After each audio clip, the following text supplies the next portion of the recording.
মনি, আমার 10 লাখ টাকা লাগবো। হযরত, পাগল হয়ে গেছো নাকি? আমি 10 লাখ টাকা কোথায় পাবো? একটু বোঝার চেষ্টা করো। আরে ম্যাডাম 10 লাখ টাকা কিসের বলতেছে? দেখ মনি, আমি তোকে কখনোই ভালো টালোবাসি নাই। তোর টাকার জন্য আমি আমার প্রেমের জালে তোকে ফাঁসাইছি।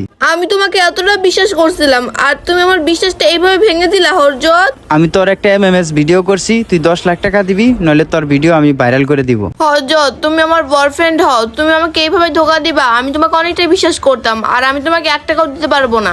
ম্যাডাম কার সাথে এভাবে কথা বলতেছে? আর আমি তো তোকে বললামই, তোর ইজ্জত সম্মান নষ্ট হবে না। তুই 10 লাখ টাকা দে, তোর MMS ভিডিওটা তুই নিয়ে যা। আর যদি তুই টাকা না দিতে চাস, তাহলে তোর এই ভিডিওটা আমি সোশ্যাল মিডিয়া ভাইরাল করে দিব। বুঝতে পারছো মিস মনি?